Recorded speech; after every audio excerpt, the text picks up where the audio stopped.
Là, il n'y a pas de problème. C'est un spectacle sur la monstruosité. Donc on est imprégné du film de Todd Browning, bien sûr, le film des années 1932 qui mettait en scène des monstres, entre guillemets, de véritables monstres. Il n'y avait pas de trucage, pas de masque, pas de maquillage.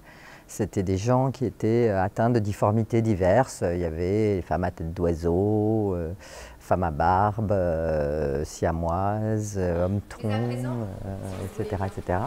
Vous allez voir la plus extraordinaire, la plus monstrueuse créature de tous les temps. Et ces gens-là, à l'époque, étaient des grandes vedettes de music-hall. Ils participaient à des freak shows, puisqu'à l'époque, on montrait, c'était des véritables attractions. Hein, donc les gens venaient dans des cirques et regardaient ces monstres faire des numéros tout à fait extraordinaires. Voici le fruit des entrailles d'une malheureuse créature qui s'était livrée à des accouplements prohibés par la nature et la volonté divine. En fait, ce qui est intéressant, c'est que ce n'est pas un film juste sur l'attraction foraine, ce n'est pas un film voyeur, c'est un film qui permet d'entrer en connaissance de ces gens-là. Qui sont ces gens-là? Et que ce sont des gens comme nous, en fait, qui ont une personnalité, qui ont une sensibilité très forte, une pensée. Et donc, Todd Browning nous invite à les découvrir, à les connaître.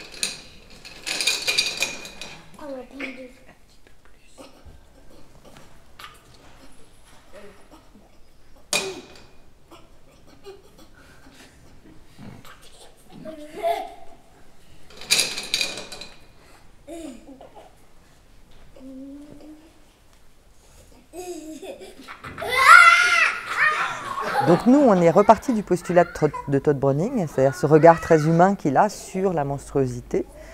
Et on a eu envie de continuer un peu le boulot, en fait, d'aller tout à fait modestement à notre échelle, bien sûr, mais de continuer à parler de la monstruosité, du freak. Alors le freak, en anglais, c'est une acception un peu plus large que le monstre en français, puisque freak, ça veut dire à la fois le monstre, celui qui est atteint de difformité, mais ça veut dire aussi le marginal, celui qui est exclu, celui qui est différent.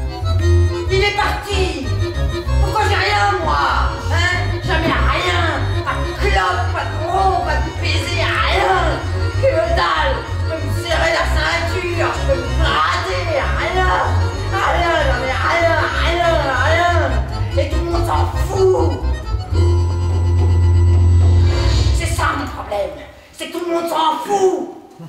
C'est écrit pour être joué dans les cafés. Pourquoi? Parce que dans les cafés, premièrement, on croise beaucoup de freaks, de marginaux, de gens exclus. Et le bar, c'est un lieu tout à fait passionnant parce que c'est un lieu de cohésion sociale où les gens se rencontrent. Voilà, le patron, quand c'est un vrai café, le patron connaît tout le monde. Il connaît les histoires intimes, il sait tout, mais il dit rien à personne.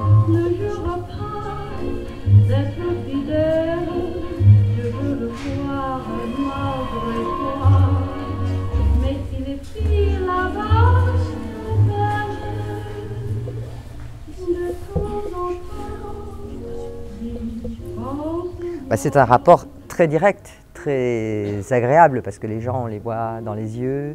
Voilà, c'est un rapport qui s'apparente au rapport qu'on a quand on fait du théâtre de rue. Nous, on vient de la rue, on a beaucoup joué dans la rue, et le fait de jouer dans les cafés permet de retrouver cette relation très directe, très, comment dire, franche. C'est-à-dire que le public dans un bistrot, il est libre, il peut rentrer, sortir, il n'y a pas d'entrée payante.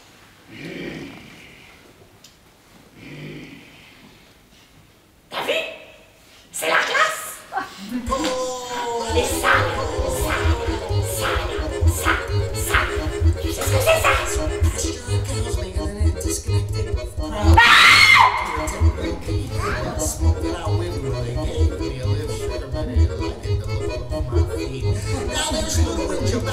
Moi, j'aime beaucoup jouer en dehors des théâtres, vraiment aller au-devant des publics et jouer pour un public le plus large possible.